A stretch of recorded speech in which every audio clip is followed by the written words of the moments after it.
Assalamualaikum warahmatullahi wabarakatuh. Perkenalkan, nama saya Asep Nurhedi, calon guru penggerak angkatan 11 tahun 2024 dari SD Negeri 2 Trimulyo.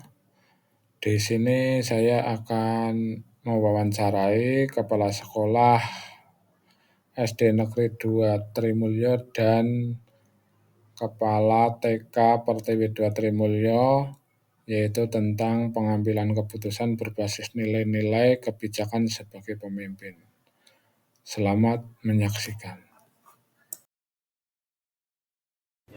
Assalamualaikum warahmatullahi wabarakatuh. Waalaikumsalam warahmatullahi wabarakatuh. Mohon maaf mengganggu waktu Bapak.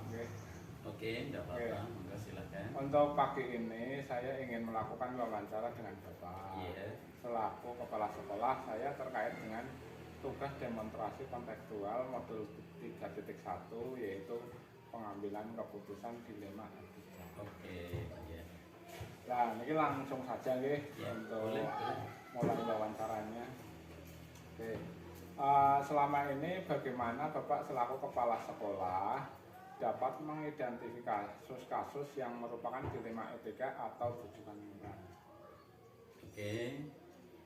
Kami biasa jika ada dilema etika dan lain sebagainya, situasi di mana kepentingan atau dinilai bertentangan dengan hal-hal yang lain, misalnya ada siswa yang mengalami masalah baik itu di rumah maupun di sekolah, itu berdampak pada sekolah ataupun pribadi dia, atau ketika ada keputusan yang sulit yang harus dibuat, kita harus hati-hati dan mendiskusikannya dengan baik dengan rekan-rekan guru yang ada di sekolah ini. Oke.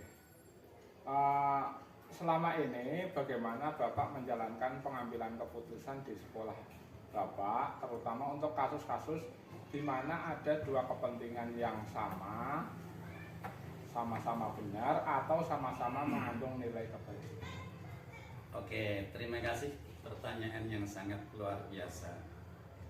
Kami biasanya duduk bersama untuk menyelesaikan kasus-kasus tersebut dengan tim atau rekan-rekan guru yang ada di sekolah, lalu membicarakan masalahnya. Kami pertimbangkan semua aspek dan mendengarkan pendapat dari Bapak Ibu guru atau dengan yang lain. Kemudian kami membuat keputusan berdasarkan apa yang terbaik untuk semua pihak yang terlibat di dalamnya. Oke. Selanjutnya untuk langkah-langkah atau prosedur seperti apa yang biasa Bapak lakukan selama ini? Oke, memang dalam prosedur itu perlu diperhatikan. Pertama, kami mengumpulkan informasi yang ada. Lalu yang kedua, kami identifikasikan nilai yang bertentangan. Ketiga, kami bicarakan dengan tim atau dengan rekan-rekan guru untuk mencari solusi yang adil yang terbaik. Setelah itu kami buat keputusan dan menyusun rencana untuk melaksanakannya. Oke. Selanjutnya Oke. Hal-hal apa saja yang selama ini Bapak anggap efektif dalam pengambilan keputusan pada kasus-kasus dilema etika? Oke, itu pertanyaan yang luar biasa. Anda sebagai calon kepala sekolah nanti bisa dijalankan. Efektivitas dalam melibatkan semua pihak dalam diskusi, memastikan semua orang tahu apa yang terjadi dan membuat keputusan yang jelas dan adil. Keterbukaan dari komunikasi yang baik sangat membantu hasil keputusan tersebut. Selanjutnya, hal-hal apa saja yang selama ini merupakan tantangan dalam pengambilan keputusan pada kasus-kasus dilema etika? Oke, terima kasih. Jadi masalah tantangan, hambatan, gangguan pasti ada. Tantangannya yang termasuk menghadapi tekanan dari berbagai pihak, kesulitan memuaskan semua pihak atau semua orang, dan membuat keputusan yang tepat ketika ada banyak faktor yang harus dipertimbangkan. Sementara itu Pak Asep yang dapat saya sampaikan. Oke. Selanjutnya nggih. Oke, siap. Apakah Bapak memiliki sebuah tata kelola atau jadwal tertentu dalam sebuah penyelesaian kasus dilema etika? Apakah Bapak langsung menyelesaikan di tempat atau memiliki sebuah jadwal untuk melaksanakan bentuk atau prosedur seperti apa yang Bapak jalankan? Oke. Untuk penyelesaian jadwal itu tidak selalu kami buat, karena permasalahan itu setiap saat muncul, tidak tepat waktu, mungkin juga berbeda-beda. Tapi kami selalu berusaha untuk menyelesaikan masalah secepat mungkin. Kami buat rencana tindakan dan memberikan waktu untuk setiap langkah agar semua berjalan lancar. Selanjutnya nggih Pak. Oke, siap. Adakah seseorang atau faktor-faktor apa yang selama ini mempermudah atau membantu Bapak dalam pengambilan keputusan dalam kasus-kasus dilema etika? Oke, jadi dalam kasus dilema etika itu yang namanya peserta pasti ada yang mendukung, ada yang menentang. Namun demikian, di sini dukungan dari teman-teman atau dari tim, rekan-rekan dari guru kita, dari sekolah kita, adanya pedoman yang jelas dan bantuan dari konsultan yang tidak perlu sangat membantu. Dukungan dari pimpinan dan komunitas juga sangat membantu. Untuk itu kegiatan masalah dukungan ada dan tidaknya kita tidak usah terpengaruh karena semuanya itu pasti ada. Yang terakhir lagi nggih Pak. Oke, silakan. Dari semua hal yang telah disampaikan, pembelajaran apa yang pembelajaran apa yang Bapak petik dari pengalaman Anda pengambilan keputusan dilema etika? Oke, pertanyaan yang bagus. Selama ini saya belajar pentingnya komunikasi yang sangat terbuka dan mendengarkan semua pendapat, sehingga kita juga perlu fleksibel dari siap menyesuaikan keputusan berdasarkan situasi yang ada agar keputusan yang diambil tetap adil dan bermanfaat bagi semua. Karena adil itu tidak harus sama, tetapi sesuai kebutuhan dan informasi yang diperlukan. Terima kasih untuk Pak Asep. Terima kasih Pak, ini wawancaranya. Mungkin kalau ada waktu lain mungkin akan mau wawancara lagi. Boleh, siap, monggo dilanjutkan. Terima kasih Pak. Oke, ya. Assalamualaikum. Waalaikumsalam warahmatullahi wabarakatuh. Assalamualaikum warahmatullahi wabarakatuh. Waalaikumsalam warahmatullahi wabarakatuh. Maaf Bu, mengganggu waktu Ibu. Ya, pagi ini saya ingin melakukan wawancara dengan Ibu selaku kepala sekolah TK PTW 2 Trenggalek terkait dengan tugas demonstrasi konseptual saya metode yaitu pengambilan keputusan dilema etika seperti itu. Langsung saja deh Bu, saya wawancara langsung. Ini yang pertama adalah selama ini bagaimana Ibu selaku kepala sekolah dapat mengidentifikasi kasus-kasus yang merupakan dilema etika atau bukan? Langsung saya jawab Pak. Kalau menurut saya biasanya tahu kalau ada dilema etika sangat berkonflik antara aturan sekolah dengan kebutuhan pribadi. Seperti kasus siswa terlambat tapi punyanya tinggi untuk tetap masuk sekolah, atau bisa juga siswa berkelahi karena hal sepele dan lain sebagainya. Selanjutnya pertanyaan yang kedua, yaitu selama ini bagaimana Ibu menjalankan pengambilan keputusan di sekolah Ibu, terutama untuk kasus-kasus di mana ada dua kepentingan yang sama-sama benar atau sama-sama mengandung nilai tersebut. Saya biasanya mengajar rekan-rekan dulu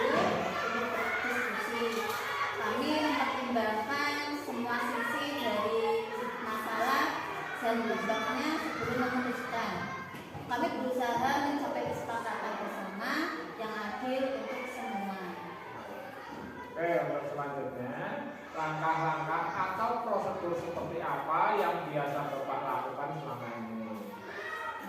Biasanya kami dalam BPK langkah-langkahnya adalah yang pertama yaitu yang pertama mengumpulkan semua informasi, yang kedua mengidentifikasi nilai-nilai yang bertentangan, yang ketiga mempertimbangkan dampak keputusan untuk semua orang, dan yang keempat diskusi kepada tim dan rekan-rekan teman sejawat, yang kelima mengambil keputusan berdasarkan analisis peristiwa tersebut, terus yang terakhir membuat rencana untuk melaksanakan keputusan. Selanjutnya, hal-hal apa saja yang selama ini Bapak anggap, Ibu anggap efektif dalam pengambilan keputusan pada kasus-kasus di rumah kesehatan? Yang paling efektif adalah melibatkan berbagai orang dalam proses keputusan, berkomunikasi dengan jelas dan transparan dalam membuat keputusan, dan transparan dalam mengikuti prosedur yang sudah ada dan memastikan keputusan dengan prinsip atau aturan sekolah dan etika yang memanusiakan manusia. Untuk selanjutnya ya Bu, hal-hal apa saja yang selama ini merupakan tantangan dalam pengambilan keputusan pada kasus-kasus di rumah kita? Kalau menurut saya tantangan yang kami hadapi adalah tantangan termasuk kepentingan antara pihak-pihak yang terlibat, tekanan dari luar, dan ketidakpastian dalam memilih keputusan yang tepat. Kadang-kadang sulit untuk membuat keputusan yang diterima oleh semua pihak. Oke, untuk selanjutnya Bu, apa Ibu memiliki sebuah tata kelola atau jadwal tertentu dalam sebuah penyelesaian kasus di rumah kita? Apakah Ibu langsung menyelesaikan di tempat atau memiliki sebuah jadwal untuk menyelesaikannya? Bentuk atau prosedur seperti apa yang Anda jalankan? Biasanya kami kalau di TK tidak selalu membuat atau punya jadwal yang tetap, tapi saya selalu berusaha menyelesaikan masalah secepat mungkin sambil memastikan semua langkah-langkah yang diambil dengan hati-hati. Biasanya saya juga membuat rencana dan memberikan tenggang waktu untuk jangka yang panjang, tetapi tetap fleksibel jika situasi berubah.